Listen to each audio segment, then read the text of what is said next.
아리아드나, 안톤 체홉. 첫 문장에 오데사가 나오는데 이 오데사는 흑해 연안에 있는 남부 러시아의 휴양 도시입니다. 오데사로부터 세바스토폴로 가는 여객선의 갑판 위에서 잘생긴 얼굴에 둥그런 턱수염을 한 어떤 신사가 담배를 피우려고 내게 다가와 말을 걸었다. 갑판실 옆에 앉아있는 저 독일인들을 유심히 보세요. 독일인들이나 영국인들은 서로 모이면 자기들끼리 대개 모직물 가격이나 작물 수확 그리고 자신들의 개인사에 대해 이야기하지요. 그런데 왜 그런지 몰라도 우리 러시아인들은 모이기만 하면 여자나 숭고한 어머니에 대해서만 이야기를 합니다. 중요한 건 항상 여자들에 관해 말한다는 거지요. 이 신사와는 이미 안면이 있었다. 전날 우리는 한 기차를 타고 국경을 넘었다. 나는 볼로치스크에서, 이 볼로치스크는 러시아 제국 시절의 국경지대인데요. 오데사로부터 베를린, 비엔나로 있는 철도가 지나가는 지역입니다. 나는 볼로치스크에서 세관 검사 때 그가 자신의 동행인인 처와 함께 부인 옷으로 가득 찬 산더미 같은 여행 가방들 앞에 서 있는 것을 본 적이 있었다. 그때 그는 실크로 만든 천 조각에 부과된 통관세에 놀라서 어떻게 해야 할지를 몰라 했다. 그때 그의 동행인은 그 세금을 물어야 하는 것에 반대하며 누군가에게 항의하면서 불평을 늘어놓고 있었다. 그 후 오데사로 가는 내내 나는 그가 부인들을 위한 칸으로 파이나 오렌지를 실어 나르는 것을 보았다. 공기가 약간 축축해졌고 배가 가볍게 흔들리자 부인들은 자신의 객실로 돌아갔다. 둥그런 턱수염을 기른 신사는 내 곁에 앉더니 이야기를 이어갔다. 그러니까 러시아인들이 모이면 그들은 숭고한 어머니나 여자들에 대해서만 이 얘기를 하죠. 또한 우리는 지식인들인 만큼 하나의 진리에 대해 말하고 문제를 그 차원에서 해결할 수 있다는 게 그만큼 중요한 거지요. 러시아 배우들은 장난칠 줄 모른답니다. 그들은 보드빌에서조차도, 이 보드빌은 노래가 섞인 통속적인 소극입니다. 그들은 보드빌에서조차도 심오하게 연기를 펼치니까요. 우리처럼 말이에요. 삶의 사소한 것들에 대해 말할 때도 우린 그것을 다른 방식으로 풀어내지 못하고 고상한 관점에서만 해석해 내려고 합니다. 이것은 과감성과 진실성과 소박함이 부족하기 때문이지요. 여자들을 대상으로 우리가 그렇게 자주 이야기한다는 건 우리가 만족하지 못하고 있기 때문이라고 여겨져요. 우리가 여자를 지나치게 이상적으로 바라보기 때문에 현실에서 달성하기 힘든 요구들을 하게 되는 거죠. 따라서 우리는 원하는 것과는 너무나 동떨어진 결과를 얻게 되고 결국은 불만이 쌓이고 깨어져 버린 희망과 영혼의 고통에 시달리게 되지요. 그러니 누구든 자신이 아파하는 그것에 대해 말하게 되는 것이죠. 이런 이야기를 계속해도 지겹지 않겠어요? 아니요, 조금 더 염려하지 마세요. 그러시다면 제 소개를 해도 될까요? 나의 대화 상대는 가볍게 일어나면서 말했다. 이반 일리치 샤모힌입니다. 모스크바 지주들 가운데 한 사람이죠. 나는 당신을 잘 알고 있습니다. 그는 앉은 채로 내 얼굴을 진정에 담긴 온화한 눈길로 바라보며 말을 계속했다. 항상 여성들에 대해 끊임없이 말하는 걸 두고 막스 노르다우와 같은, 이 막스 노르다우는 유대인 출신의 의사 겸 철학자입니다. 막스 노르다우와 같은 어중간한 수준의 철학자는 그것을 성도착 정세가 아니면 우리가 농노제를 지지하기 때문이라고 말했지만 저는 이 문제를 달리 해석합니다. 되풀이합니다만 우리는 이상주의자들이기 때문에 만족하지 못한다는 사실입니다. 우리는 우리를 낳았고 우리 아이들을 낳는 존재가 우리보다 우월하고 세상 그 무엇보다 우월하길 바라는 겁니다. 우리가 아직 젊을 때에는 사랑하는 대상을 아름다운 존재로 만들고 신격화합니다. 우리에게 사랑과 행복은 같은 의미를 지니고 있지요. 우리 러시아에서는 사랑하지 않는 사람들의 결혼은 경멸의 대상이 됩니다. 육체적 욕구도 웃음거리가 됩니다. 가장 성공을 거둔 장편 소설이나 중편 소설에 등장하는 여성들은 모두 미인이고 시적이며 고결하지요. 그리고 만약 러시아인이 예전부터 라파엘의 마돈나를 보고 열광했다거나 여성 해방을 염려해왔다고 말한다면 확신하건대 그것은 전혀 거짓말이 아닙니다. 하지만 불행 또한 거기에 자리 잡고 있습니다. 만일 우리가 결혼하고 나서 아니면 여자를 만나고 대략 2, 3년을 사귄 후에 자신에 대해 환멸에 빠지거나 속았다는 느낌을 받게 된다면 다른 여자를 만난다 해도 또다시 환멸과 공포가 반복될 것입니다. 그러면 결국은 여자들 모두가 거짓말쟁이이고 보잘것없고 진실하지 않은 헛된 존재이며 멍청하고 냉혹한 존재라고, 말하자면 우리 남자들보다 우월한 존재가 아니라 더 열등한 존재라고 확신하게 됩니다. 따라서 우리에게 불만족스럽고 속았다는 느낌 이외엔 아무것도 남는 것이 없지요.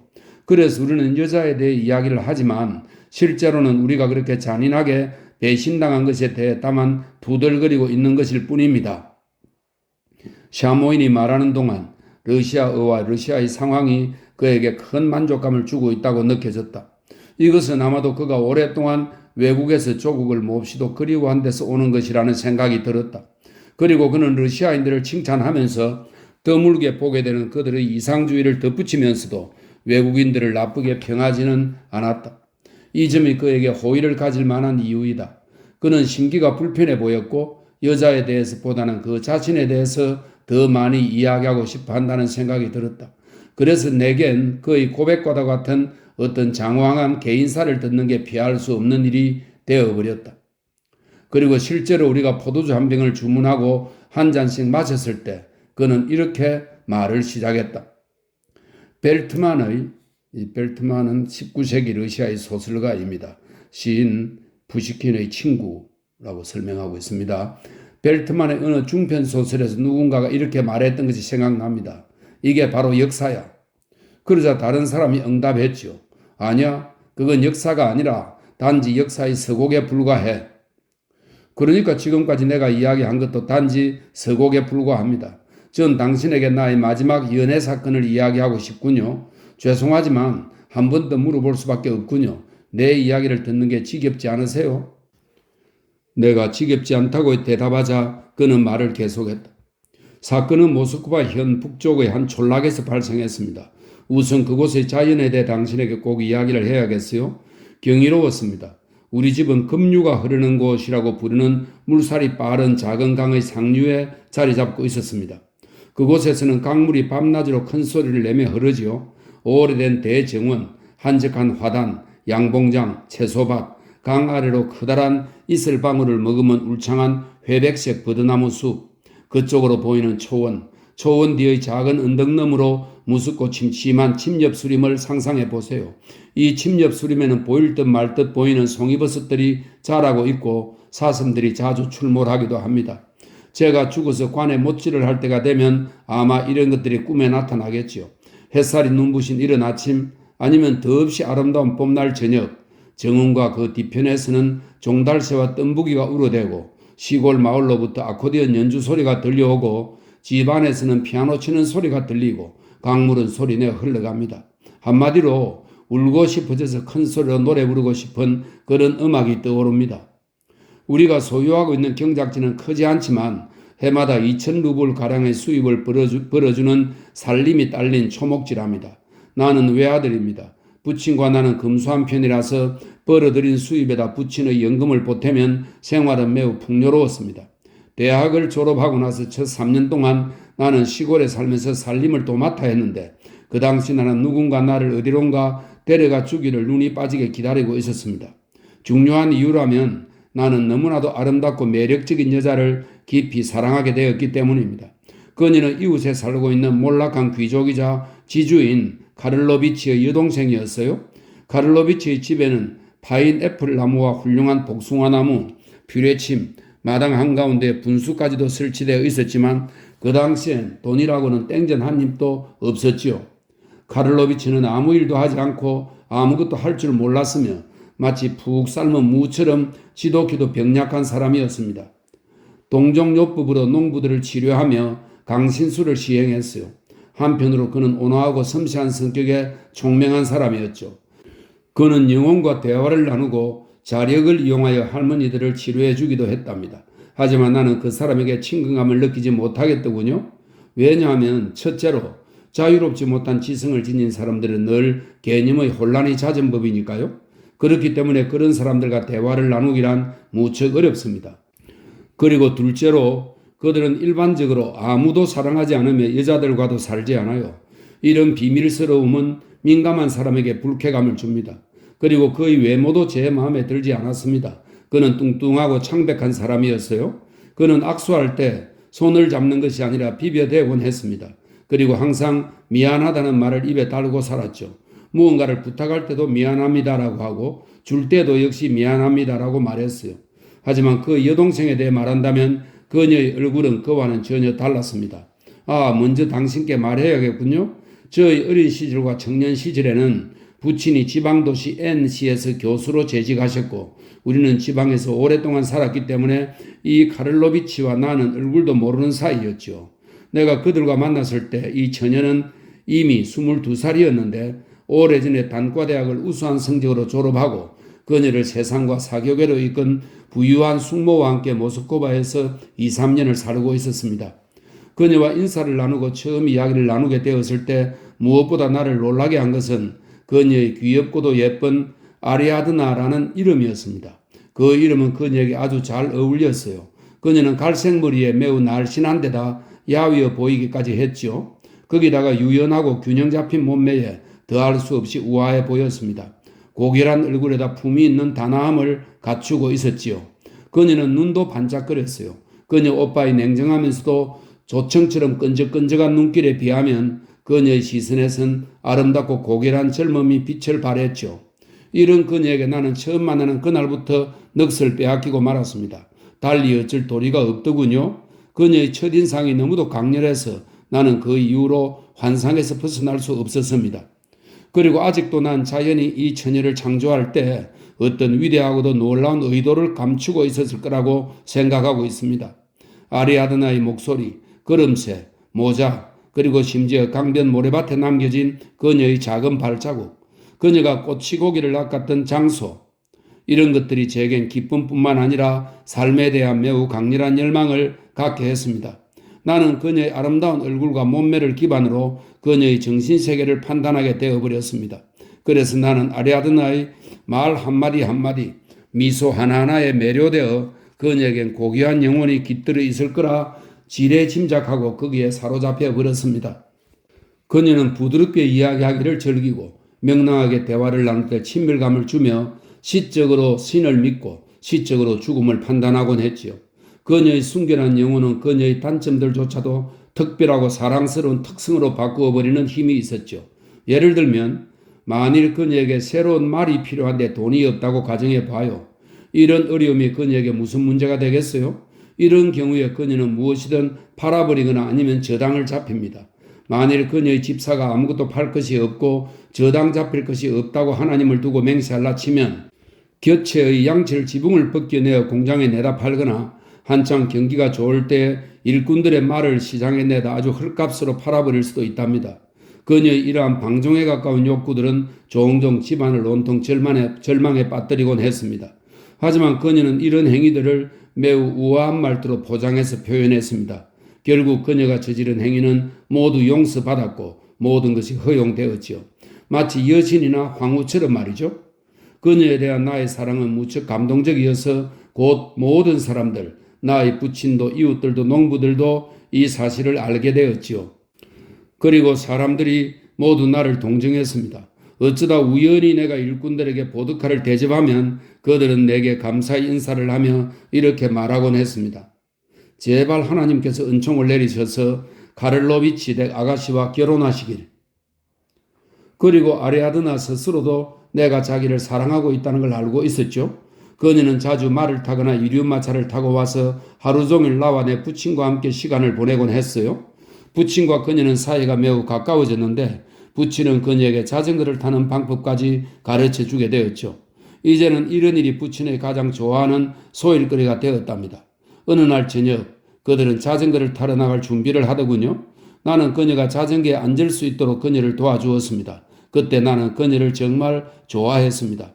내 손이 그녀에게 닿자마자 내 두 손은 마치 불에 댄 것처럼 짜릿함을 느꼈고 환희로 몸을 부르르 떨었습니다. 그리고 부친과 그녀 두 사람은 균형을 잡으며 아름답게 포장 도로를 따라서 갔습니다. 반대편에서 오는 영지 관리인이 타고 오는 검은 말이 한편으로 비켜주었습니다. 나는 그 말이 한편으로 비낀 것이 말조차도 그녀의 아름다움에 취했기 때문이라고 생각했습니다. 나의 사랑과 구애는 아리아드나를 감동시킨 나머지 그녀를 온순하게 만들었죠.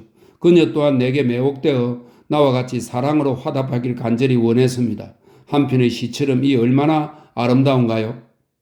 하지만 사랑에 있어 그녀는 나와 뜻을 같이 할 수 없었습니다. 왜냐하면 그녀는 냉정했고 이미 세상을 다 알 만큼 충분히 타락했기 때문이죠. 그녀의 내면에는 이미 어떤 악마가 자리 잡고 앉아서 아침 저녁으로 너는 매혹적인 여신이야 라고 속삭여야 했죠. 그녀는 특히 자신이 무엇 때문에 창조되었고 무엇 때문에 자신에게 삶이 주어졌는지 깨닫지 못하고 있었기 때문에 미래에는 매우 부유해지고 명성을 떨치게 될 것이라는 그런 것만을 상상하고 있었습니다.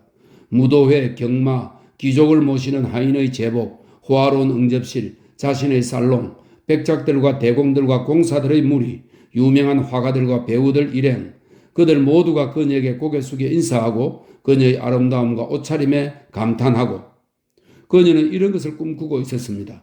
이러한 개인의 성공에 대한 열망과 권력에 대한 갈망 그리고 이 한 방향으로 온통 치우쳐 있는 사고는 그녀를 차가운 여자로 변하게 했죠. 그리고 그녀는 나와 자연에 대해서 그리고 음악에 대해서도 쌀쌀맞게 대했습니다. 그 사이에 세월은 흘러갔지만 그녀의 구원자는 여전히 나타나지 않았으므로 아리아드나는 강신수를 하는 오빠의 집에서 계속 살고 있었습니다.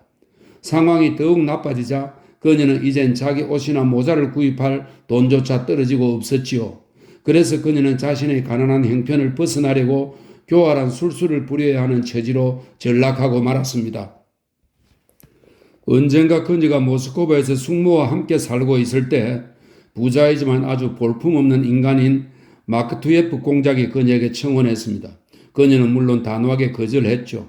그러나 지금은 종종 그때는 왜 거절했을까 하는 회한이 밀려와 그녀를 고통스럽게 괴롭히곤 하지요. 물론 우리 남자들이 크바스, 이 크바스는 발효시킨 러시아의 전통 음료입니다. 크바스에 떠다니는 바퀴벌레를 보면 혐오감을 드러내면서도 어쩔 수 없이 후후 불어내고 마시는 것처럼 그녀 또한 대공의 얼굴을 떠올리면 끓이는 듯 찌푸렸지만 그래도 역시 그를 상기할 때면 내게 이렇게 말했습니다. 사람들이 말을 하지 않아도 지위를 나타내는 호칭에는 뭐라 설명할 수는 없지만 무언가 있긴 있는 것 같아요. 그녀는 자기에게도 호칭이 불리우는 빛나는 명예를 꿈꾸었지만 그와 동시에 그녀는 나를 놓아주고 싶지도 않았습니다. 그녀는 백마를 탄 기사를 꿈꾸고 있었지만 한편으로 그녀의 심정은 돌무덤이 아닌지라 자신의 젊음이 시들어가는 것을 애석해하고 있었던 거지요. 아리아드나는 나를 사랑하려고 애썼고 사랑하는 척 했으며 심지어는 사랑의 맹세까지도 했습니다. 하지만 민감하고 동정심 많은 나는 누군가 날 사랑한다면 비록 서로 떨어져 있다 할지라도 확신이 없고 서약하지 않았다 해도 그걸 느낄 수는 있었습니다. 그런데 내게는 그녀가 차갑게 느껴진 데다 금속으로 만든 종달새의 노래를 듣는 기분이었습니다. 아리아드나도 자신의 열정이 부족하다는 걸 느끼고서 짜증을 냈고 그 때문에 그녀가 우는 걸 본 적이 한두 번이 아니었지요. 그리고 언젠가 한 번은 갑자기 그녀가 나를 성급하게 끌어안고는 입을 맞추더군요. 상상이 되세요? 이 일은 저녁 무렵 강가에서 벌어졌습니다. 그때 나는 확실히 알게 되었습니다. 그녀가 날 사랑하지 않는다는 걸. 자신의 젊음을 발산하려는 호기심에서 단지 나를 끌어안았다는 걸 말입니다. 그래서 나는 무서운 일을 저지르고 말았습니다. 나는 두 손으로 그녀를 붙잡고 절망에 허우적대며 이렇게 말을 내뱉었죠. 애정 없는 애무는 내게 고통을 줄 뿐입니다. 당신이 내게 감히 그런 말을 하다니 당신은 정말 이상한 사람이군요. 그녀는 몹시 화를 내며 이렇게 말하고 자리를 떠나버렸습니다. 예외 없이 판에 박은 것처럼 1, 2년 후에 내가 그녀와 결혼했다면 이야기는 끝나버렸겠죠. 하지만 운명은 우리의 얘기를 다른 방향으로 돌려놓았습니다. 우리의 지평선에 새로운 인물이 등장한 거죠. 아리아드나의 오빠에게 대학 동창인 루브코프 미하일 아바노비치가 며칠간 머물렀던 것입니다. 그는 친절한 사람이었는데 마부와 하인들은 그를 바쁜 신사라고 불렀죠. 중간 키에 야위고 대머리인 그의 얼굴은 선량한 부르주아의 얼굴처럼 재미는 없지만 단정하고 창백했으며 날카로운 콧수염을 기르고 있었습니다. 그의 목엔 그 위의 피부처럼 부스럼이 나 있었고 커다란 목젖이 달려 있었죠. 그는 넓고 검은 줄이 달린 코안경을 쓰고 다녔는데 발음이 분명하지 않아 리얼 발음을 하지 못했지요. 예를 들면 저렐랄 헤스라고 하는 뜻입니다. 저렐랄이라는 단어를 그는 저제밥라고 발음했습니다. 그는 언제나 명랑했고 모든 것에 흥미를 느끼고 있었죠. 그는 어리석게도 20살에 결혼해서 데비치 근교와 모스크바에 있는 집 2채를 지참금으로 받았는데 보수 작업을 하고 수영장을 짓다가 그만 파산하고 말았죠. 그래서 그의 아내와 4명의 아이들은 숙박료가 가장 싼 방들을 옮겨 다니며 공공함을 견뎌내고 있었습니다. 그가 그들을 부양해야 한다는 것이 그에겐 의의없는 일이었죠. 그는 36살, 아내는 42살이었던 것도 우스웠지요. 그만하고 특히 귀족적인 사치를 부리며 잘난치 않은 그의 어머니는 그의 아내를 경멸해서 개와 고양이를 데리고 따로 살았습니다. 그는 다달이 어머니에게 75루블씩 보내야 했어요. 그리고 그 자신은 미식가라서 아침 식사는 슬라반스키 바자르 레스토랑에서, 이것은 모스크바의 유명한 고급 레스토랑 이름입니다. 그리고 점심 식사는 에르미타시 레스토랑에서 하기를 즐겨 했습니다. 이것도 모스크바의 유명한 고급 레스토랑 이름입니다. 그는 돈이 매우 많이 필요했지만 그의 숙부는 그에게 1년에 2,000루블씩만 주었기에 늘 돈이 부족했습니다. 그래서 그는 하루 종일 속된 말로 혀를 빼어문 채로 모스크바의 여기저기를 정신없이 뛰어다니며 돈을 융통할 수 있는 곳을 찾아다니곤 했지요. 이건 역시 그에겐 우스운 일이었죠. 그는 가족과의 생활에서 벗어나 자연의 품속에 안겨 휴식을 취하기 위해서 카를로비치에게 왔다고 그렇게 말했습니다. 점심 식사와 저녁 식사에서 그리고 산책길에서 그는 우리에게 자기 아내와 어머니, 채권자들과 집달리들에 대해 이야기하며 그들을 조롱하곤 했습니다. 그는 자신을 조롱하면서도 자기가 남들에게 돈을 변통하는 능력 덕택에 유쾌한 지인들을 많이 사귈 수 있었다고 역설했죠. 그는 웃기를 멈추지 않았고 우리도 덩달아 웃었죠. 그와 함께 있으면서 우리는 다른 방법으로 시간을 보내기 시작했습니다. 나는 조용한 것을 좋아하기보다는 오히려 무사안일하게 자기 만족을 쫓는 사람입니다. 그래서 물고기 낚기, 저녁 후에 산책하기, 버섯 따기를 좋아했습니다. 반면에 루브코프는 피크닉, 테니스, 사냥개를 데리고 사냥하는 것을 더 좋아했지요. 그는 일주일에 3번 피크닉을 갔는데 그때마다 아리아드나는 진지하고 들뜬 얼굴로 종이 쪽지에 굴, 샴페인, 사탕이라고 적어주며 나를 모스크바로 보냈어요. 물론 내게 돈이 있는지 없는지 물어보지도 않고 말이죠. 피크닉에서는 축하의 술잔을 듭시다 라는 말과 함께 왁자지껄한 웃음소리가 들리고 다시 늙은 아내와 어머니가 기르는 살찐 개들의 소식과 친절한 채권자들에 대한 즐거운 이야기들이 이어졌고 루브코프는 자연을 사랑했지만 그는 오래전부터 익숙하게 보아오도 무언가를 보듯이 자연을 대했지요. 그뿐만 아니라 본질적으로 자연이란 자신보다 훨씬 낮은 존재이며 자연이란 단지 그를 만족시켜주기 위해 창조된 것인 양 생각했습니다. 그는 어떤 장엄한 풍경 앞에 서게 되면 이렇게 말하곤 했죠. 여기서 차를 딱 한 잔 하면 좋겠군. 어느 날 그는 멀리서 양산을 쓰고 지나가는 아리아드나를 바라보다 머리로 그녀를 가리키며 말했습니다. 저 여자는 날씬해. 그래서 내 맘에 쏙 든단 말이야. 난 뚱뚱한 여자는 싫어. 이 말은 내게 혐오감을 주더군요. 나는 그에게 내 앞에서 여자들을 말할 때 그런 표현은 삼가해달라고 말했죠. 그는 놀라서 나를 쳐다보며 말했습니다. 내가 날씬한 여자를 좋아하고 뚱뚱한 여자를 싫어한다는데 뭐가 그리 불쾌한가? 나는 그에게 아무런 대꾸도 하지 않았습니다. 그리고 얼마 후에 그는 아주 기분이 유쾌해져 내게 말을 하더군요. 난 아리아드나 그레고리 예브나가 자네에게 호감을 갖고 있다는 걸 눈치채고 있었네. 그런데 왜 자네는 눈치도 못 채고 멍 때리고 있는지 그게 놀랍네. 난 이 말을 듣자 마음이 곧 불편해지기 시작하길래 서둘러 그에게 사랑과 여성에 대한 내 견해를 피력했습니다. 나 모르겠어. 그는 한숨을 내쉬었습니다. 내 생각으로는 여자는 여자이고 남자는 남자일 뿐이라네. 자네가 말했듯이 아리아드나 그레고리 예브나를 시적 영감을 갖춘 고결한 여자라고 여겨도 좋아. 그러나 그것이 그녀가 자연의 법칙을 벗어나 존재해야만 한다는 걸 의미하는 건 아니란 말일세. 자네도 잘 알다시피 이미 그렇게 성숙해진 그녀에겐 남편이나 연인이 필요한 시기라네. 나도 자네 못지않게 여자를 존중하지만 누구에게나 있을 법한 그렇고 그런 남녀관계라고 해서 시적인 감성을 빼앗긴 건 아니라고 생각하네. 시는 시 그 자체로, 연인은 연인 자체로 존재하는 것이지 농사의 경우에도 마찬가지라네. 자연은 자연의 아름다운 그 자체로, 삼림이나 들판에서 얻은 수익은 수익 그 자체로 남아 있다는 거지. 언젠가 나와 아리아드나가 작은 꼬치 고기를 낚고 있을 때 루브코프는 그곳의 모래바닥에 누워서 나를 놀려대거나 내가 어떻게 살아야 하는지를 가르쳐 주었습니다. 자네는 정말 놀랍군. 어떻게 연애도 하지 않고 살아갈 수가 있단 말인가? 그가 말했습니다. 자넨 젊고 미남인데다 재미있는 사람인데 한마디로 진짜 사나이인데 마치 수도사처럼 살고 있으니 원 26살의 애 늙은이라니. 나는 자네보다 거의 10년이나 나이를 더 먹었다고. 그런데 우리 중에 누가 더 젊게 보이지? 아리아드나 그레고리예브나 누군가요? 물론 당신이에요. 아리아드나가 그에게 대답했습니다. 우리가 묵묵히 낚시 찌만을 바라보고 있는 적막한 분위기에 따분해진 그는 집으로 가버렸죠. 그러자 그녀는 화난 듯이 나를 보며 이렇게 말했습니다. 미안하지만 정말이지 당신은 남자답지 못하고 우유부단한 사람 같아요. 남자라면 인생을 즐겨도 보고 이성도 잃어보고 실수도 하면서 괴로워해봐야 하는 게 아닌가요? 여자라면 당신의 그 무리한 행동과 뻔뻔스러움은 용서해도 당신의 그 신중함은 결코 용서하지 못할 거예요. 그녀는 진지한 어조로 화를 내면서 말을 계속했습니다. 성공하려면 결단력도 있고 용감해야 돼요. 루브코프는 당신과 같은 그런 미남은 아니지만 당신보다 더 재미있죠. 그리고 그는 당신과는 달리 여자들과 사귀게 되면 항상 성공할 거예요. 그는 진짜 사나이니까요.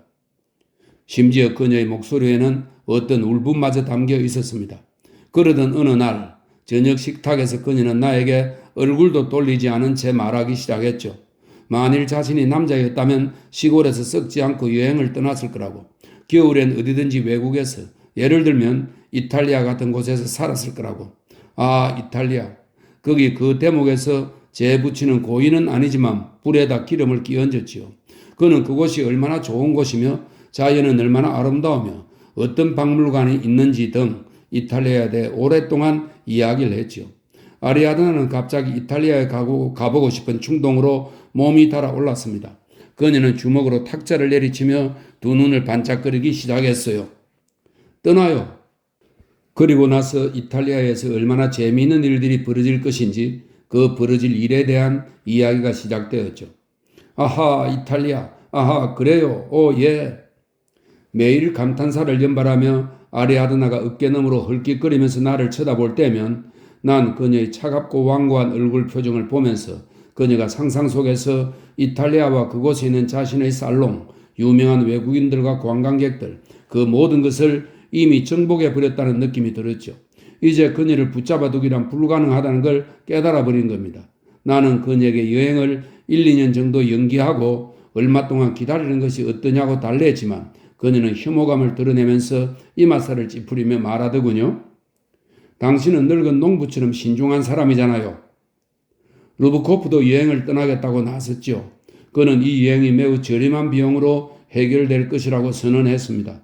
그리고 자신도 기꺼이 이탈리아로 떠날 것이며 가족과 뒤얽혀 있는 생활에서 벗어나 휴식을 취해야겠다고 말했죠. 고백하건대 나는 마치 중학생처럼 순진하게 굴었습니다. 나는 질투심에서가 아니라 무언가 두렵고 예사롭지 않은 사건이 발생할 거라는 예감에서 가능하다면 그들을 단 둘이만 남겨두지 않으려고 애썼습니다. 예를 들면 내가 방에 들어가면 그들은 입맞춤을 하는 척 하더군요. 혹은 그와 비슷한 방법으로 나를 놀리는 겁니다. 그러던 어느 화창한 날 아침에 뒤룩뒤룩 살이 찌고 피부가 흰 강신술사이자 그녀의 오빠인 카를로비치가 나를 찾아와 단둘이 이야기를 나누고 싶다고 말했습니다. 그는 의지가 박약한 인간이었지요.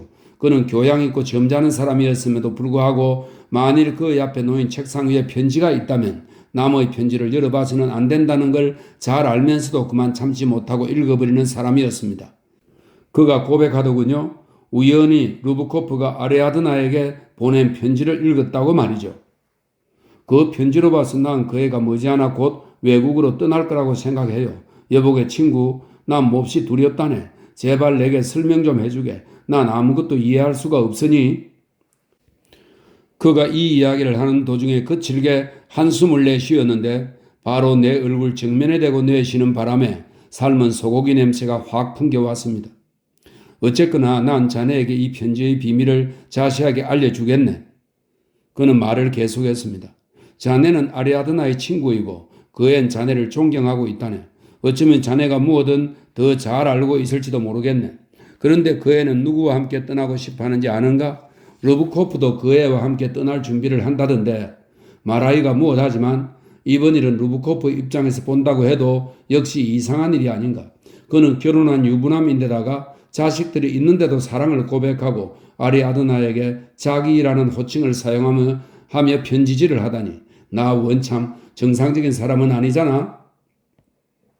나는 가슴이 절령 내려앉고 손발이 굳어졌습니다.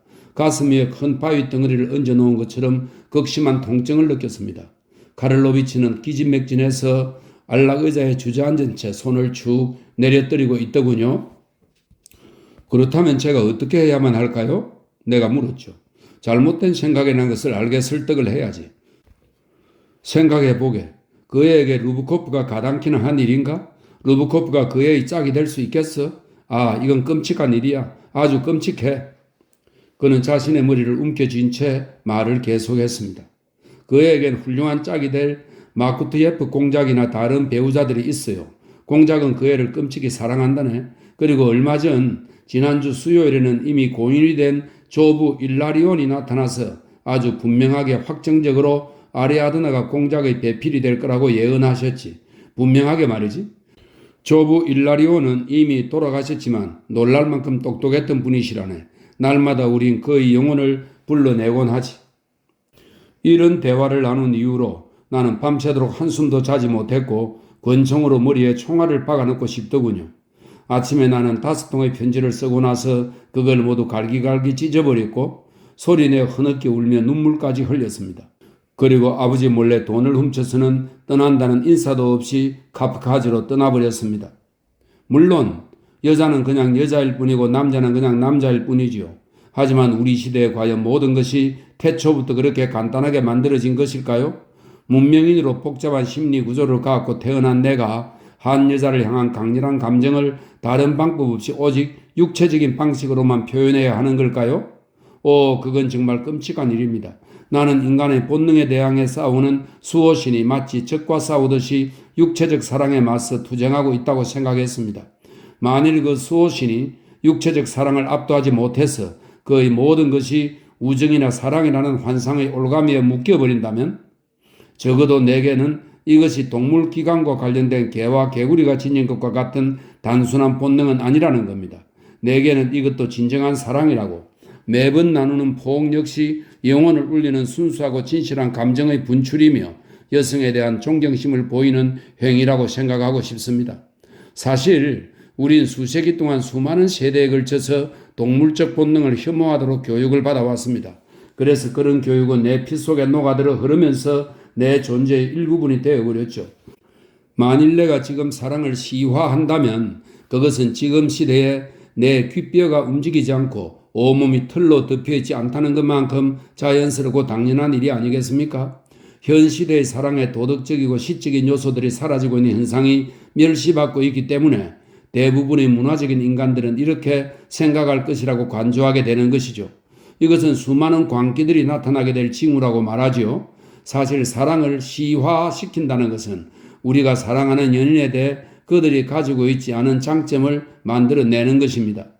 그러나 이것은 우리에게 부단한 실수와 끊임없는 고통의 원천이 되게 합니다. 내 생각에 여자는 그저 여자일 뿐이고 남자는 그저 남자일 뿐이라는 사실로 우리를 위로하기보다는 고통스러워하는 편이 더 나을 것이라고 봅니다.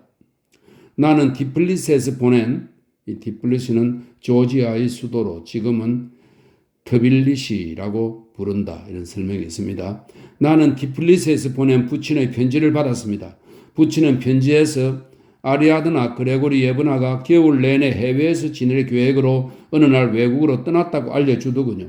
한 달이 지나서 나는 집으로 돌아갔습니다. 이미 가을이었죠. 아리아드나는 매주 저희 부친에게 향기나는 종이에 훌륭한 문학적인 문체로선 매우 재미있게 지내고 있어요 라는 내용의 편지를 보내왔습니다. 그래서 나는 지금까지도 여자들은 개개인이 모두 여류 작가가 될 수 있을 거라는 생각을 하고 있습니다. 아리아드나는 어렵사리 자신의 숙모와 화해했고 자기가 쓸 여행 경비로 1,000루블을 요청했습니다. 그리고 먼 친척 노파를 설득해 함께 떠나기 위해 모스크바에서 오랫동안 혼자서 그 노파를 찾아낸 이야기를 매우 상세하게 썼더군요. 그 치밀한 묘사를 장황하게 늘어놓은 것을 보니 이미 그건 지어낸 이야기란 걸 알겠더군요. 물론 나는 그녀에게 여자 동행인이란 애초에 없다는 걸 알아버렸죠. 얼마 후 나도 그녀에게서 향기나는 종이에 쓴 문학적인 문체의 편지를 받았습니다. 그녀는 나를 그리워하고 있다고, 사랑에 빠진 아름답고 반짝이는 내 눈동자를 그리워한다고 썼더군요. 그리고 당시에 내가 시골에 틀어박혀 아무 일도 하지 않은 채 젊음을 무의미하게 보내고 있는 것을 그녀는 우정이 넘치는 말투로 나무랬습니다. 하지만 그때 종려나무 아래에서 오렌지나무 향을 들이마시며 천국과 같은 곳에서 사는 그녀와 제가 어떻게 조금이라도 비슷한 생활을 할 수 있겠습니까? 그리고 이렇게 서명했더군요. 당신에게서 버림받은 아리아드나. 그리고 이틀이 지나 그것과 비슷한 종류의 서명을 한 다른 편지가 도착했습니다. 서명은 당신에게서 잊혀진 사람이었습니다. 나는 머리가 몽롱해지더군요. 나는 그녀를 미치도록 사랑했고 매일 밤마다 그녀의 꿈을 꾸고 있는데 버림받은, 잊혀진이라는 말을 하다니요. 이건 도대체 누구에게 하는 말일까? 무엇 때문에? 혼자서 자문해 보았습니다. 게다가 시골의 적막함, 길고 지루한 밤, 루브코프에 대한 결말이 나지 않는 생각들, 현재 무슨 일이 벌어지는지 아무것도 모르고 있다는 사실이 또한 나를 괴롭혔습니다. 밤낮으로 그곳으로 떠나자고 스스로 다짐하다가 도저히 견디기 힘든 상태에 이르고 말았죠. 나는 더 이상 참지 못하고 길을 떠났습니다. 아리아드나는 나를 아바치아로 오라고 했습니다.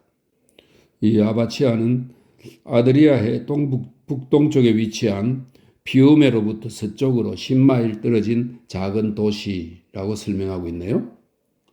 아바치아로 오라고 했습니다. 비가 온 뒤 아직도 물방울이 나무에 매달려 있는 화창하고 따뜻한 날, 나는 그곳에 도착해서 병영 건물처럼 생긴 아리아드나와 루브코프가 지내고 있다는 큰 건물에 다가가 발걸음을 멈추었습니다. 그들은 집에 없었어요. 나는 그곳에 인접한 공원을 향해 나 있는 가로수 길을 따라 비틀거리며 걸어가다가 한 곳에 자리를 잡고 앉았습니다. 내 옆으로 두 손을 뒷짐진 채 러시아 장군들의 제복과 같은 폭넓은 세로 줄무늬의 붉은색 군복 바지를 입은 오스트리아 장군이 지나갔습니다.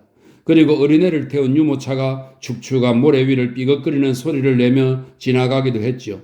황달에 걸린 노쇠한 노인, 영국인 일행, 가톨릭 사제, 그리고 다시 오스트리아 장군이 지나갔습니다.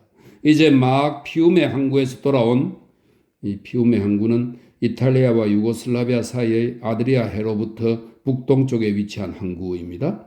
피우메 항구에서 돌아온 군악대원들이 관악기로 음악을 연주하면서 감시 초서 쪽으로 느릿느릿 행진했습니다. 그런데 당신은 아바치아에 가보신 적이 있나요? 그곳엔 비가 온 뒤에는 고무장갑 없이는 결코 걸어다닐 수 없는 악취가 나는 도로 하나밖에 없는 더러운 슬라브식 도시입니다. 난 아주 여러 차례 이 겨울 낙원에 관해서 쓴 책을 읽었고 그때마다 매번 감격했던 적이 있습니다. 그러나 그때는 바지를 걷어 올려서 좁은 길을 조심스레 걷고 있습니다. 한 노파가 내가 러시아인이라는 것을 알아보고 4와 20을 제대로 맞지도 않는 러시아어로 발음했음에도 불구하고 순전히 따분했기 때문에 그 노파에게서 싱싱하지도 않고 맛도 없을 것 같은 배를 사주었죠. 그리고 어찌할 바를 모른 채 어디로 가야 하는지, 이곳에서 무엇을 해야 할 것인지를 스스로에게 물어보았죠. 결국은 나처럼 기만당한 러시아 사람을 반드시 만나게 될 것이라는 생각이 들었을 때 난 돌연 짜증이 나며 부끄러웠죠. 이곳에는 기선들과 다양한 색깔의 조그만 돛담배들이 떠나드는 조용한 만이 있습니다. 거기에선 피움의 항구도 보이고 저 멀리 연한 보랏빛 안개로 덮인 섬들도 보이죠. 만일 욕심 많은 상인들이 푸른 해변가에 줄지어 졸렬하게 지어놓은 소시민적 건축물에다 정축해 올린 건물과 호텔이 만의 그림 같은 전경을 가리지만 않았다면 한 폭의 풍경화가 되었을 텐데 말이죠. 당신은 그곳의 창문과 테라스, 흰색 테이블과 검은 연미복을 입은 종업원들이 보이는 작은 광장에 있으면 천국에서 벗어나와 있는 기분일 겁니다. 그곳엔 요즘 외국의 휴양지에서 흔히 찾아볼 수 있는 그런 공원이 있지요. 움직이지 않고 마르치 서 있는 종려나무들의 어두운 초록빛, 가로수길의 밝은 노란색 모래, 밝은 녹색의 벤치들, 귀층을 때리는 군악대 나팔에 번쩍거리는 광채, 그리고 장군의 붉은색 세로 줄무늬 바지. 이 모든 것을 딱 10분만 보고 있노라면 곧 실정이 납니다.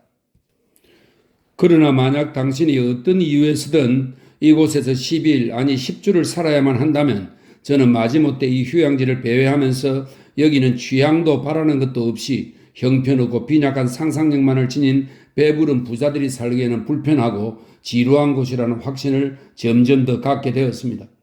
그리고 보니 호텔에서 지내기엔 돈이 없어서 되는 대로 오가며 지내는 늙거나 젊은 관광객들이 몇 배나 더 행복해 보이네요.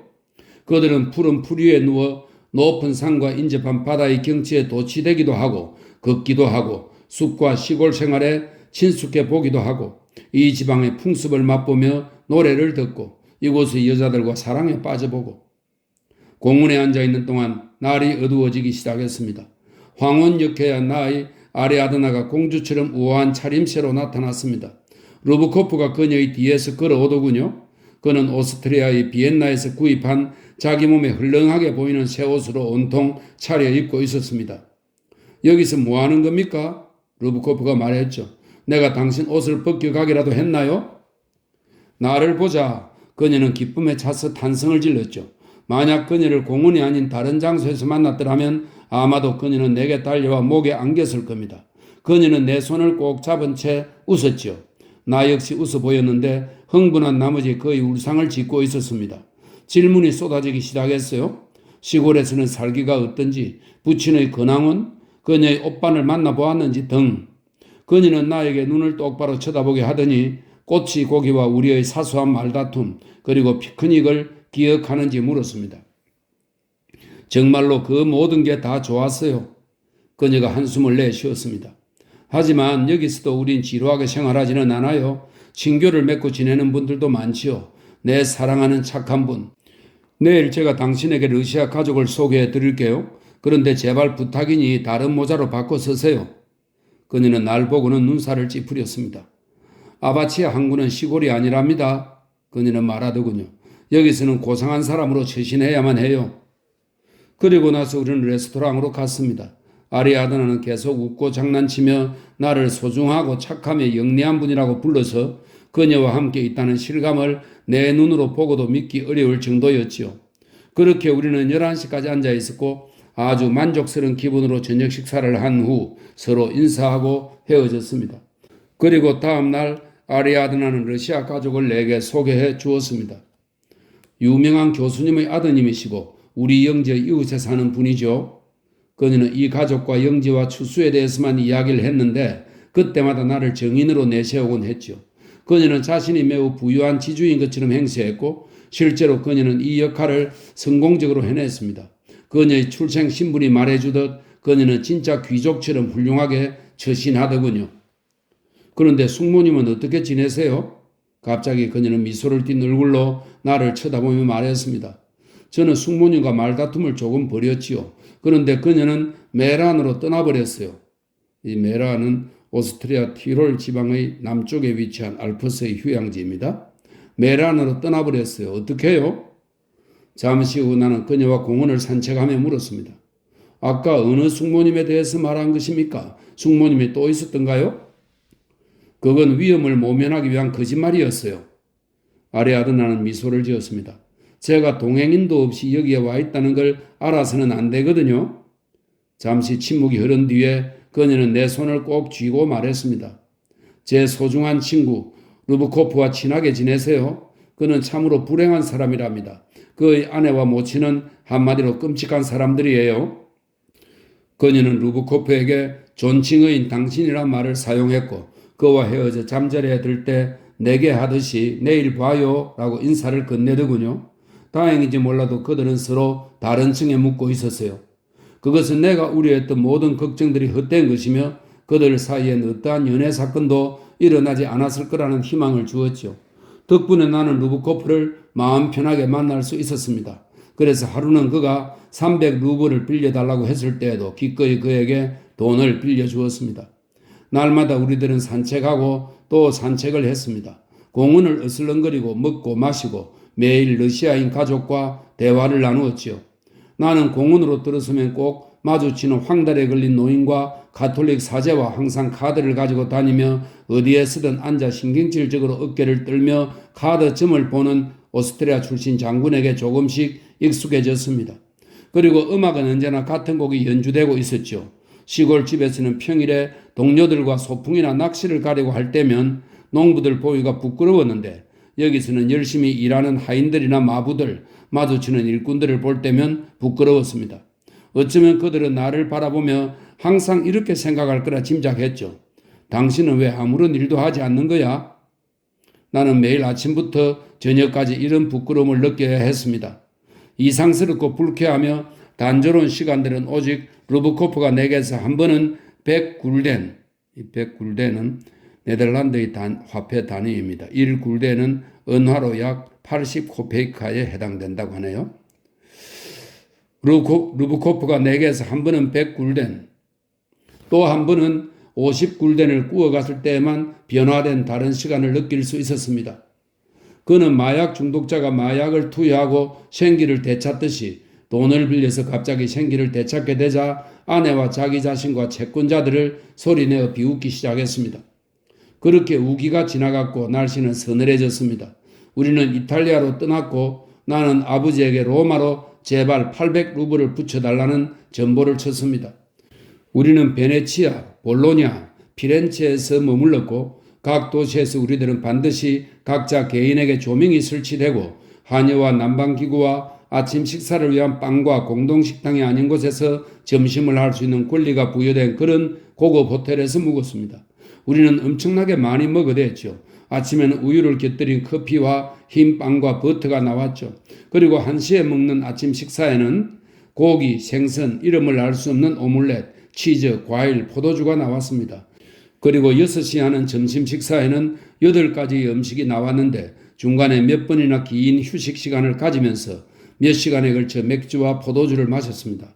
9시에는 차를 마셨죠. 자정 전에는 아리아드나가 배고프다고 해서 햄과 계란 반숙을 주문했습니다. 우리는 그 음식들을 그녀와 함께 먹었죠. 그리고 식사 시간 사이에는 항상 아침 식사와 점심 식사에 늦지 않을까 걱정하면서 박물관과 전시회장을 뛰어다녔습니다. 나는 그림들 앞에서는 우울해져서 집으로 돌아가 눕고 싶었고 피로에 지쳐 눈으로는 의자를 찾으면서도 다른 사람들 앞에서는 위선적으로 말했습니다. 정말 매력적이에요. 공기는 또 얼마나 신선한지. 배부른 큰 뱀과도 같은 우리들은 단지 반짝이는 것들에만 관심을 가졌습니다. 우리는 상점의 쇼윈도에 마음을 빼앗겼고 가짜 브로치에 매혹당했습니다. 그래서 필요치도 않은 하찮은 물건들을 몽땅 구입하고 말았죠. 로마에서도 비슷했습니다. 비가 오고 찬바람이 불었죠. 기름진 아침 식사를 마치고 나서 우리는 피터 성당을 구경하러 갔습니다. 포만감 때문이었는지 아니면 굳은 날씨 때문이었는지 아무튼 우리는 아무런 감흥도 느끼지 못했고 예술에 대한 무심한 태도 때문에 상대방을 서로 비방하다가 싸우기 직전까지 가기도 했습니다. 아버지에게서 돈이 왔습니다. 나는 돈을 받으러 갔지요. 기억하기로는 아침이었어요. 루브코프와 나는 함께 갔습니다. 과거가 있으면 현재는 충만하고 행복해질 수 없네. 그가 말했습니다. 내 목에는 과거의 커다란 짐이 매달려 있다네. 그건 그렇고 돈이 생긴다는 건 나쁜 일은 아니지. 옛날 속담에 아무것도 가진 것이 없을 때 가장 행복하다고 했어. 내겐 겨우 8프랑밖에 남아있지 않았는데 믿을 수 있겠나? 그는 목소리를 낮춰서 소곤거렸습니다. 게다가 난 아내에게 100을, 어머니에게도 같은 액수를 보내야만 해요. 그리고 여기서 살아야만 하고 아리아드나는 아직 어린애이지. 그녀는 어려움에 직면하기를 원치 않으면서도 공작의 딸처럼 돈을 마구 낭비하고 있으니 무엇 때문에 어제 그녀는 시계를 샀나? 말해봐. 왜 우린 착한 애들처럼 이런 연극을 해야 하나? 나와 그녀는 하인들과 지인들로부터 우리의 관계를 들키지 않으려고 하루에 돈을 10 내지 15프랑이나 필요 없이 지불해야 한다고. 내가 방을 하나 더 얻어야 하기 때문이지. 도대체 왜 이렇게 해야 하는 건지? 날카로운 돌이 제 가슴을 찍어 눌렀습니다. 이제 모든 것이 명백해졌습니다. 그 순간 나는 온몸이 싸늘하게 식어가는 것을 느끼며 결심을 했죠. 그들 두 사람을 아예 쳐다보지도 말고 그들에게서 도망쳐 어서 빨리 집으로 돌아가자고. 여자와 만나기란 쉬운 일이지. 루브코프가 계속 말했습니다. 여자란 옷을 벗기기까지만 힘이 들지 그 다음부터는 힘들다고 하는 건 다 거짓말이야.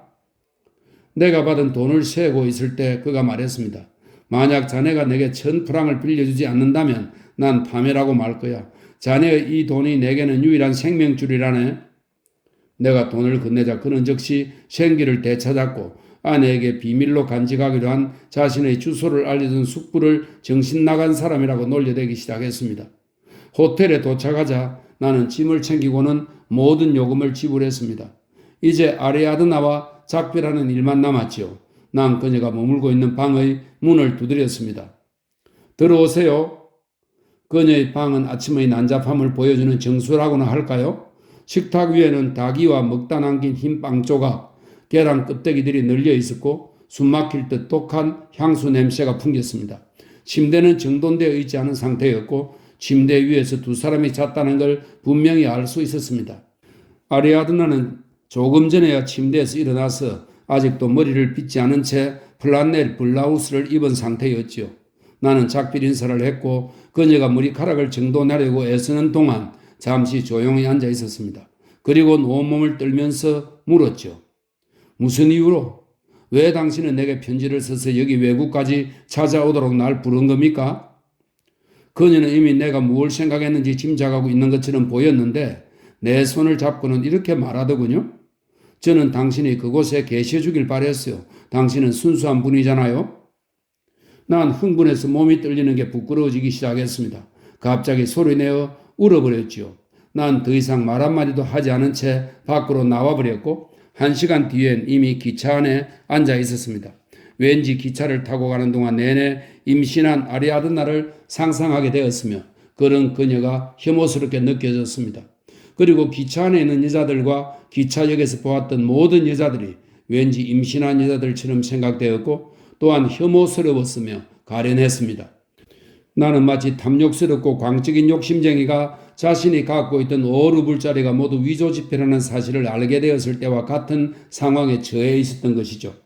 그렇게 오랫동안 간직해 두었던 순수하고 우아한 모습, 나의 따뜻한 사랑, 계획, 희망, 추억, 사랑과 여성에 대한 견해, 이 모든 것들이 이제 나를 비웃으며 혀를 내민 것이었지요. 아리아드나여, 난 놀라움에 떨며 스스로에게 묻기 시작했습니다. 이 젊고 매력적이고 아름답고 지적인 아가씨가 상원 의원의 딸이 그런 진부하고 따분한 속물과 관계를 갖다니요? 그런데 왜 루브코프가 그녀를 사랑하면 안 된다는 거야? 아, 그래. 그녀가 누굴 원하고 사랑하든 간섭할 일이 아니지. 그런데 그녀는 왜 내게 거짓말을 하는 거야? 그렇다면 무엇 때문에 그녀가 내게 모든 걸 솔직하게 말해야만 하는 거야? 등을 말이죠. 모든 걸 이런 식으로 멍청해질 때까지 질문하고 대답했습니다. 기차 안은 추웠습니다. 나는 1등 칸에 자리를 잡았는데 한 소파에 3명씩 앉도록 했고 2명이 앉는 자리는 없었지요. 그리고 바깥문은 곧바로 쿠페를 향해 열려 있었죠. 이 쿠페, 러시아의 기차는 한 양이 여러 개의 칸으로 나누어져 있는데 그 나누어진 한 칸을 쿠페라고 부릅니다. 곧바로 쿠페를 향해 열려 있었죠. 나는 구유 속에 있는 것처럼 내 자신이 왜소하게 줄어들고 버림받은 것처럼 가엽게 여겨졌습니다. 그리고 발은 무섭게 얼어붙었습니다. 바로 그때에 오늘 아침 블라우스를 입고 머리카락을 늘어뜨린 그녀가 얼마나 유혹적이었던가를 회상했습니다. 그러자 나는 갑자기 심한 질투에 사로잡혀서 정신적인 고통으로 자리에서 벌떡 일어나기까지 했죠. 옆에 앉아있던 사람들이 놀라움과 심지어는 두려움에 떨며 나를 쳐다보더군요. 집에 돌아와서 난 눈더미와 영하 20도의 추위와 만났습니다. 나는 겨울을 좋아했지요. 왜냐하면 이 시기에 집에서는 혹독한 추위가 기승을 부릴 때조차도 특별한 따뜻함을 맛볼 수 있기 때문입니다. 방코트에 털 장화 차림으로 혹독하게 춥지만 쾌청한 날씨에 마당이나 정원에 나와서 무슨 일이든 하는 것. 그렇지 않으면 더울 정도로 난방이 잘 된 내 방에서 독서하는 것. 또는 아버지 서재의 벽난로 앞에 앉아 있는 것. 나무 목욕통 속에서 목욕하는 것 등은 참으로 유쾌한 일입니다. 하지만 만약 집에 어머니나 누이 혹은 아이들이 없다면 그때의 겨울 저녁은 두렵고 특히 따분하고 적막하게 생각되죠. 따스함과 쾌적함이 더할수록 그들이 없다는 허전함이 더 강하게 느껴집니다. 외국에서 돌아온 그때의 겨울 저녁은 어찌나 한없이 길게 느껴졌는지 난 몹시 우울했고 그 우울함 때문에 책도 읽을 수조차 없었습니다. 낮에는 그래도 이곳저곳 다니며 정원에 쌓인 눈을 치운다거나 닭과 병아리의 먹이를 주기도 하지만 저녁에는 그마저도 할 일이 없었습니다. 나는 예전에 손님을 상대하는 걸 좋아하지 않았습니다. 하지만 지금은 손님으로 방문하면 반드시 아리아드나에 대한 이야기가 나온다는 걸 알았기에 손님들과 어울리는 것이 즐겁습니다. 그리고 강신술사 카를로비치가 누이 동생에 대해 이야기하려고 저에게 자주 찾아오곤 했습니다. 그는 예전의 나만큼이나 아리아드나에게 푹 빠져 있었던 자기 친구인 마크투예프 공작과 이따금 함께 왔습니다. 공작은 아리아드나 방에 앉아 손가락으로 그녀의 피아노 건반을 하나하나 세어보고 그녀의 악보를 쳐다보곤 했죠. 이제 그런 그의 행동은 이미 방문하면 꼭 하는 필수적인 일이 되었고 그렇게 하지 않고는 살 수 없게 되었죠. 그리고 조부 일라리온의 홀령은 아리아드나가 조만간 그의 아내가 될 것이라고 계속해서 예언했습니다. 우리는 대개 공작과 오래 앉아 있었는데 아침부터 자정 무렵까지 그는 도통 말이 없었습니다. 말없이 맥주를 두세 병 마시고는 아주 가끔 그도 대화에 참여하고 있다는 걸 보여주기 위해 끊겼다 이어지는 바보 같은 슬픈 웃음소리를 내며 웃곤 했죠. 집으로 돌아가기 전 그는 매번 나를 한 구석으로 데리고 가서는 작은 소리로 말하곤 했습니다. 아리아드나 그레고리 예브나를 마지막으로 본 게 언제였소? 그녀는 건강한지요? 그곳에서 그녀는 지루해 하지는 않던가요? 봄이 왔습니다. 새 사냥을 나가고 봄가리 곡물 씨앗과 토끼풀을 심어야 했습니다. 우울했지만 벌써 새봄이니까요. 들판에서 일하면서 종달새의 노래소리를 들으며 나는 스스로에게 물었습니다. 개인의 행복에 대한 이 문제들을 이제 마무리해야 되지 않겠느냐고. 그저 무작정 평범한 농촌 아가씨와 결혼해 버릴까? 한창 일손이 필요한 농번기에 나는 이탈리아 우표가 붙은 편지를 받았죠. 토끼 풀도 양봉장도 송아지도 농촌 아가씨도 모두가 연기처럼 사라져 버렸습니다. 이번 편지에 아리아드나는 자신의 깊고도 끝없는 불행을 호소하는 내용을 적었더군요. 내가 그녀에게 도움의 손길을 내밀지도 않고 스스로 만든 고결한 선량함의 잣대로 그녀를 평가하고 위험한 순간에 그녀를 내팽개쳐 버린 것에 대해 날 비난했습니다. 편지에는 온통 신경질적이고 굵은 필체로 씌워져 있었는데 손으로 지운 흔적과 잉크로 얼룩진 부분을 보니 그녀가 서둘러 편지를 썼으며 고통스러워하고 있음을 알 수 있었지요. 결론적으로 그녀는 내가 그곳에 와서 자기를 구원해 줄 것을 간청했습니다. 난 다시 한번 모든 걸 팽개치고 그녀에게 달려갔습니다. 아리아드나는 로마에 살고 있었지요. 저녁 늦게 나는 그곳에 도착했고 그녀는 날 보자 흐느껴 울더니 내게 달려들어 목에 매달렸습니다. 그녀는 겨울 동안에 조금도 변하지 않아서 여전히 아주 날씬하고 매혹적이었습니다. 우리들은 함께 식사를 했고 새벽까지 로마 시내를 돌아다녔습니다. 그녀는 돌아다니는 내내 자신의 생활에 대해 내게 이야기해 주었습니다. 나는 루브코프가 어디 있는지 물었습니다. 그 망할 녀석을 다시는 머리에 떠오르지 않게 해주세요. 그녀는 외쳤습니다. 그는 끔찍하고 혐오스러워요. 하지만 당신은 그를 사랑했던 것으로 보이는데 내가 말했죠. 결코 아니에요. 처음엔 색다르게 보였고 동정심을 불러일으켰죠. 사실 그것이 전부예요. 그는 뻔뻔스런 인간이에요. 여자를 사로잡아 정복해버리기도 하지요. 그건 매혹적이긴 해요. 어쨌든 그에 대해서는 이야기를 하지 않기로 해요. 이건 제 삶의 슬픈 한 장이에요. 그는 러시아로 돈을 구하러 갔어요. 그곳으로 향해 가는 게 그가 가야 할 길이에요. 저는 그에게 쉽사리 돌아올 수 없을 거라고 말해 주었죠. 그녀는 이미 호텔에서 살지 않고 자기 취향대로 차갑고도 호사스럽게 꾸민 방 2개짜리 단독 아파트에서 살았습니다. 누브코프가 떠난 직후에 그녀는 지인으로부터 5,000 프랑 정도를 빌려 썼더군요. 그래서 나의 도착은 정말로 그녀에겐 구원이었습니다.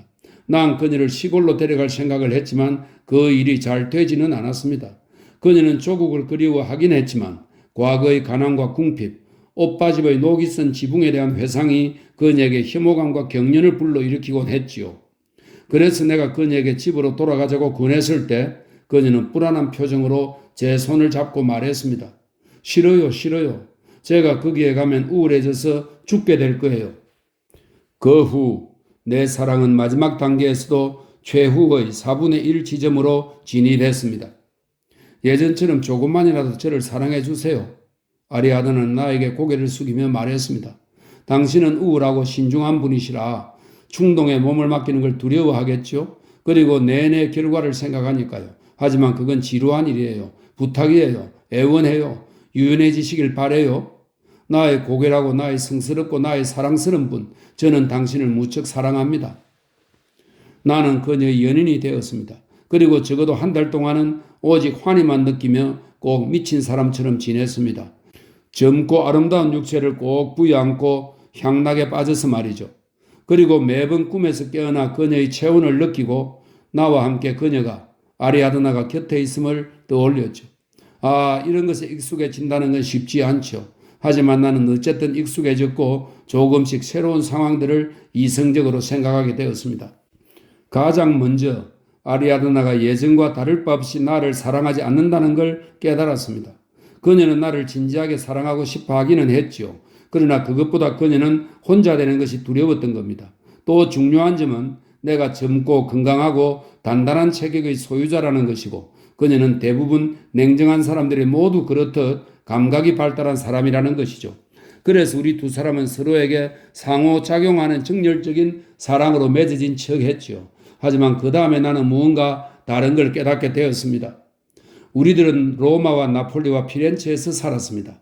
파리에도 가보았지만 그곳은 추워서 이탈리아로 되돌아왔습니다. 우리들은 어느 장소에서나 남편과 아내로 소개했고 부유한 지주처럼 행세했습니다. 사람들은 기꺼이 우리와 친해지려고 했습니다. 아리아드나는 큰 성공을 거둔 셈이 되었지요. 그리고 그녀는 회화 그리는 지도를 받았기 때문에 다들 여류 화가라고 불렀습니다. 생각해 보세요. 여류 화가라는 명칭이 그녀에게 얼마나 잘 어울리는지. 비록 재능이 눈꽃만큼도 없다고 할지라도 말이죠. 그녀는 매일 2시나 3시까지 잠을 잤으며 침대에서 커피를 마시고 아침 식사를 했습니다. 점심 식사 때 그녀는 수프, 왕새우, 생선, 고기, 아스파라거스, 들새 고기를 먹었습니다. 그녀가 잠자리에 들 때는 나는 그녀에게 무엇든 예를 들면 로스트 비프 같은 것을 침대로 가져다 주었습니다. 그녀는 슬프고 근심 어린 표정을 지으며 그것을 먹었습니다. 그리고 그녀는 한밤중에 잠에서 깨어나 사과와 오렌지를 먹었습니다. 아리아드나의 주요한 특징은 놀라울 만큼 강경하다는 걸 말씀드려야겠군요. 그녀는 매분마다 보기엔 아무 필요도 없는데 참새가 지저귀거나 바퀴벌레가 더듬이를 움직이듯이 본능적으로 그래야만 하는 것처럼 늘 장꾀를 부렸습니다. 그녀는 나는 물론이고 하인들, 호텔의 현관 수위, 상점 판매원, 주위에 아는 사람들을 잘도 속였죠. 젠체하거나 그드름을 피우지 않고선 그녀는 어떤 만남에서도 말을 할 수가 없었죠.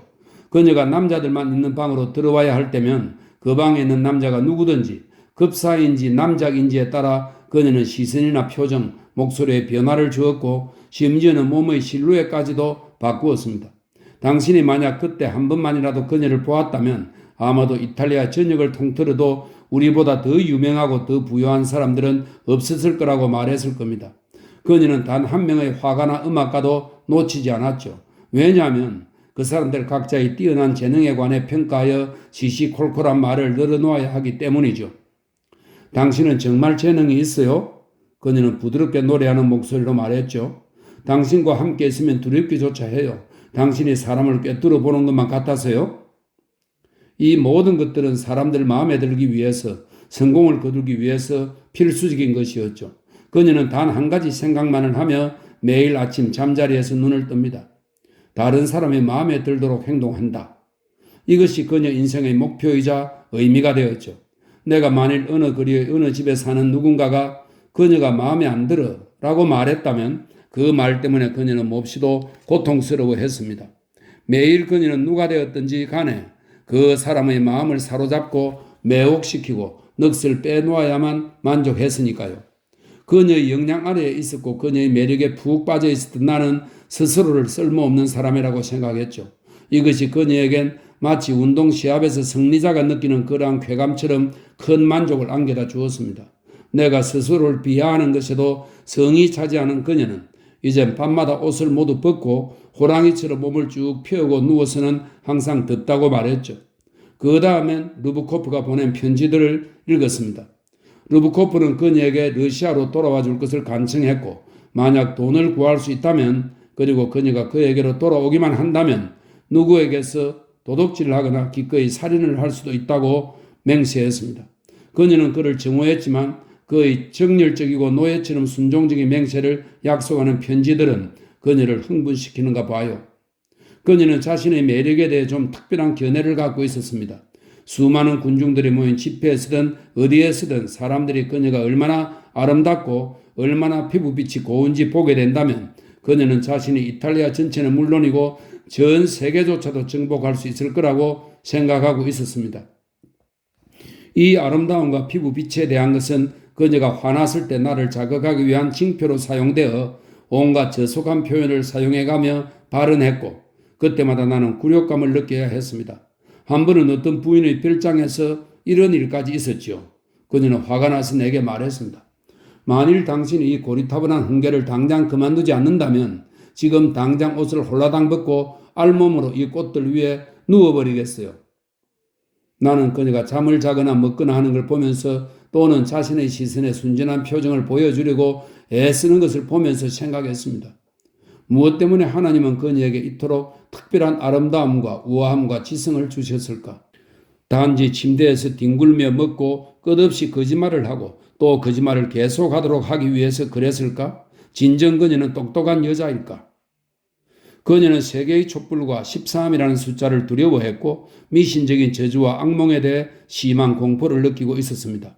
그리고 자유로운 사랑과 자유에 대해 이야기하면서 늙은 성지 순례자처럼 투르게네프보다 블레슬라프 마르케비치가 더 낫다고 단언했지요.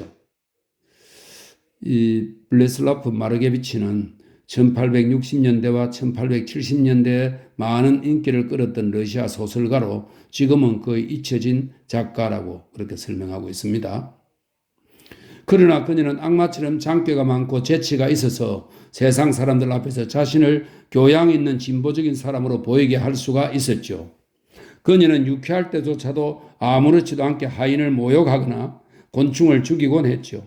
그녀는 황소들의 싸움을 좋아했고 살인에 관한 기사를 읽는 걸 좋아했으며 피고에게 무죄 판결이 내려지면 화를 내곤 했죠. 나와 아리아드나는 이렇게 분에 넘치는 생활을 했기에 우리에게 많은 돈이 필요했습니다. 불쌍한 아버지는 제게 자신의 연금과 당신께서 얻은 작은 수입의 전부를 보내주셨고 돈을 빌릴 수 있는 곳에서는 저를 위해 돈을 빌리셨지요. 그러던 어느 날 아버지는 내게 이젠 보낼 돈이 없구나라는 답장을 보내셨고 나는 영지를 저당 잡혀달라고 간청하는 절망적인 내용의 전보를 아버지에게 보냈습니다. 또 얼마 후에는 두 번째 저당물로 어디서든 돈을 융통해달라고 부탁했죠. 그때마다 아버지께서는 불평 한마디 하지 않으시고 당신이 갖고 있던 동전 하나까지 내게 보내주셨죠. 그런데 아리아드나는 실제적인 현실의 삶을 경멸했기에 내가 그녀의 바보 같은 바람을 충족시켜주기 위해 1,000프랑을 내던지면서 고목처럼 쓰러져 신음할 때까지도 그녀는 아무것도 하지 않은 채 가벼운 마음으로 안녕 아름다운 나폴리를 노래했지요. 난 점점 그녀에게 냉담해졌고 우리의 관계가 창피하게 느껴졌습니다. 나는 임신이나 출산을 좋아하진 않지만 이제는 가끔씩 우리의 삶에서 형식적인 방편이 될 법한 아기에 대해 상상하곤 했죠. 나는 마침내 내 자신을 정화하지 않기 위해 박물관과 갤러리를 방문하고 책을 읽고 소식을 하고 술을 끊었지요. 이렇게 아침부터 저녁까지 자신을 아슬아슬한 밧줄타기에 내몰수록 마음은 더 가벼워지는 것처럼 느껴졌습니다. 나는 아리아드나에게 실증이 났습니다. 그녀는 사실 중류층 사람들에게서만 성공을 거두었을 뿐 그녀의 기사들이나 살롱은 예전 같지 않았습니다. 그녀는 돈도 충분하지 않았습니다. 이것이 그녀를 화나게 했고 소리내어 흐느껴 울게 만들었지요. 마침내 그녀는 나에게 썩 내키지는 않지만 조만간 러시아로 돌아갈지도 모른다고 선언했습니다. 그래서 이렇게 우리는 가고 있는 겁니다. 출발하기 한 달 전부터 그녀는 자기 오빠와 열심히 서신을 교환했는데 이건 분명히 그녀에게 어떤 비밀스러운 계획이 있다는 걸 말해주는 것입니다. 그것이 어떤 것인지는 오직 하나님만이 알겠지요. 나는 진즉 그녀의 장꾀를 탐색하는 일에 지쳐버렸습니다. 우리는 지금 시골로 가는 게 아니라 얄타로 갔다가 얄타는 크림반도 남부의 항구 도시로서 세계적인 휴양지로 유명한 곳입니다. 얄타로 갔다가 그 다음 얄타에서 카프카즈로 갑니다. 이제 그녀는 오직 휴양지에서만 살 수 있게 되어버렸죠. 내가 이 모든 휴양지를 얼마만큼 싫어하는지, 그곳들에서 얼마나 답답함과 수치심을 느끼는지 당신께서 알아주신다면 좋겠습니다. 지금 내가 시골로 가는 것이라면 바로 지금 일을 시작하고 얼굴에서 땀을 흘리며 빵을 넣고 자신의 실수를 보상할 수만 있다면 나는 지금 넘쳐 흐르는 충만한 기운을 느낍니다.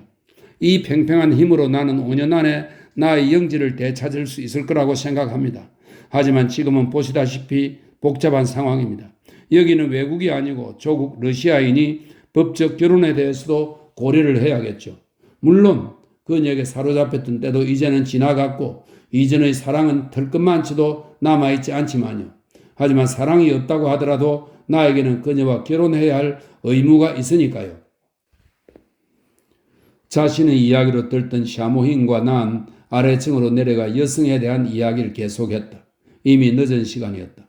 그와 나는 같은 선실에 거처를 정하고 있음을 알았다. 단지 시골에서만 여성은 남성보다 뒤처지지 않습니다. 샤모인이 말했다. 그곳에서 여성은 남성과 마찬가지로 문화의 이름으로 아주 열심히 자연과 싸우고 생각하고 느낍니다. 그러나 도시의 부르주아지 지식계급인 여성은 이미 오래전부터 뒤처져서 미개한 상태로 되돌아가고 있죠. 그렇기 때문에 여성은 이미 반 정도는 인간이고 반 정도는 짐승인 것이죠.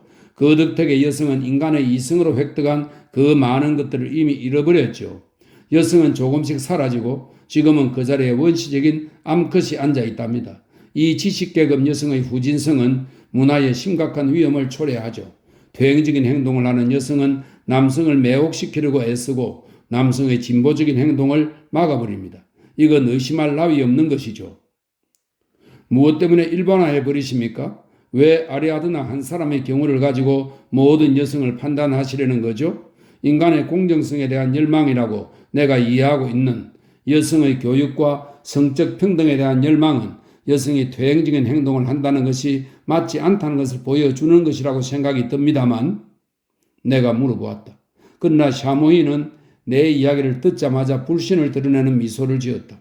그는 이미 무섭도록 확신에 찬 여성 혐오자가 되어 있어서 그를 설득시킨다는 건 불가능했다. 예, 그만하시죠. 그가 내 이야기에 끼어들며 말했다. 언젠가 한 번은 한 여자가 내게서 인간이 아닌 수컷의 특성을 발견하고는 단지 내 마음에 들기 위해 온 삶을 바쳐 바쁘게 활동했던 적이 있었죠. 말하자면 나를 사로잡기 위해서 말이죠. 여기에다 대고 성적 평등에 관한 연설을 할 수 있을까요? 여자들을 믿지 마세요. 그들은 아주 교활하답니다. 우리 남자들은 그들의 자유를 신장시켜 주기 위해 분주하게 뛰어다니지만 그녀들은 그런 자유를 전혀 원치 않습니다. 단지 원하는 척 할 뿐이죠. 지독하게 교활하답니다. 무섭도록 교활해요. 나는 말다툼을 하고 싶지 않았고 잠을 자고 싶었다. 나는 벽 쪽으로 얼굴을 돌렸다. 네, 그래요. 나는 잠이 들었고 그의 목소리가 들렸다. 네, 그래요. 모든 일이 우리 교육이 잘못되었기 때문입니다. 도시에서 행해지고 있는 모든 교육, 여성에 대한 교육이 잘못된 것입니다. 이 교육의 가장 중요한 목표는 사람을 동물로 만들기 위한 것입니다. 그러니까 여자가 수컷에게 마음에 들게 하기 위해서 그리고 이 수컷을 이기기 위한 방법을 배우는 것입니다. 네, 그래요. 샤모인이 한숨을 내쉬었다. 여자아이들과 남자아이들이 늘 함께하기 위해서 여자아이들을 남자아이들과 함께 교육시켜야만 합니다. 여자들이 남자들처럼 자신의 잘못을 인정할 수 있도록 가르쳐야 합니다. 그렇지 않으면 여자들은 항상 자기네들이 옳다고 생각하거든요. 여자아이들이 젖을 빨 때부터 남자들이 연민이나 애인 이전에 자신과 가까운 동등한 사람이라는 것을 알려주어야 합니다. 여자들이 논리적으로 사고하도록 가르치고 여자의 뇌가 남자의 뇌보다 작기 때문에 과학이나 예술 그리고 문화적인 문제들에 대해서 관심이 없을 수 있다고 일반화하거나 믿지 마십시오. 구두수선소 또는 도장공장의 소년 견석공도 성인 남자들보다 작은 뇌를 가지고 있지만 생존 경쟁을 위해서 일하고 고통스러워하고 있지 않습니까? 임신이나 출산과 같은 생리학적인 것에 대한 배려도 필요 없습니다. 왜냐하면 첫째, 여성들은 매달 아이를 낳는 것이 아닙니다. 둘째, 모든 여자들이 아이를 낳는 것은 아닙니다. 셋째, 평범한 시골의 여자들은 출산날 바로 전날까지 덜해서 일을 합니다. 그래도 그 여자들에게 어떠한 배려도 안 해줍니다. 그 다음 일상생활에서 완전히 평등하게 해주어야 합니다. 만약 남자가 여자에게 의자를 빼주거나 떨어진 손수건을 주워준다면 여자도 똑같이 하게 해야 합니다. 좋은 집안 출신의 여자가 내가 겉옷을 입는 것을 도와주거나 내게 물컵을 갖다 주거나 한다면 난 사양하지 않을 것입니다. 난 더 이상 들을 수 없었다. 잠이 들었기 때문이다. 다음날 아침 우리가 세바스토폴에 거의 도착하고 있을 때였다. 날씨는 눅눅하고 불쾌하였다. 배가 가볍게 흔들렸다. 샤모이는 나와 함께 갑판실에 앉아서 말없이 무슨 상념에 빠져 있었다. 차를 마시러 오라고 기별이 왔을 때 깃을 채운 외투를 입은 남자와 창백하고 졸린 듯한 얼굴을 한 부인이 아래로 내려가기 시작했다. 그때 젊고 무척 아름다운 한 부인이, 말하자면 블로치스크에서 세관원에게 화를 냈던 바로 그 부인이 샤모인 앞에 멈춰서서 버릇없는 아이의 변덕스러운 표정으로 그에게 말했다. 잔, 이 잔은 이반의 프랑스 이름입니다. 잔, 당신의 어린 새가 배멀미를 하네요. 그 후에 얄타에 살면서 나는 이 아름다운 부인이 느리게 걷는 말을 타고 가는 모습과 어떤 두 명의 장교가 노래를 부르며 그 뒤를 따라가는 것을 보았다. 어느 날 아침엔 그녀가 프리지아 모자, 프리지아 모자는 프랑스 혁명 때 공화정의 상징이 된 자유의 모자를 말합니다. 프리지아 모자를 쓰고 앞치마를 두른 채 해변에 앉아 물감으로 그림을 그리는 모습과 사람들 한 무리가 조금 떨어져 서서 넋을 놓고 그녀의 그림을 감상하는 것을 보았다. 나는 그녀와 인사를 나누었다. 그녀는 감탄하는 표정으로 날 보면서 손을 꽉 힘주어 잡고는 노래하듯 경쾌한 목소리로 내 작품을 읽고 크게 만족했다며 감사를 표시했다. 믿지 마세요. 샤모인이 내게 속삭였다. 그녀는 당신 책을 결코 읽은 적이 없어요. 저녁 무렵이 다 되어 난 해변을 산책하다가 샤모인과 우연히 마주쳤다. 그의 손에는 간식거리와 과일들을 담은 커다란 꾸러미가 들려 있었다. 마쿠토 예프 공작이 여기 와 있습니다. 그는 기쁘게 말했다. 어제 그녀의 강신술사 오빠와 함께 왔죠. 지금에서야 나는 그녀가 오빠와 무슨 문제를 두고 서신을 주고받았는지 알 것 같아요. 세상에. 그는 하늘을 올려다보며 가슴팍에다 꾸러미를 꽉 누른 채 말을 계속했다. 만일 공작과 그녀의 관계가 좋아진다면 그건 바로 저의 자유를 의미합니다. 나는 그때서야 시골로 아버지에게로 갈 수 있게 되는 것이죠. 그리고 그는 멀리 내달렸다. 난 영혼을 믿기 시작했습니다. 그가 뒤돌아보면서 소리쳤다. 조부 일라리온의 혼령이 진실을 예언한 것 같습니다. 오, 만일 그렇다면. 이런 만남 후에 다음날 나는 얄타를 떠났기 때문에 샤모인의 긴 이야기가 어떻게 끝났는지는 알 수가 없었다.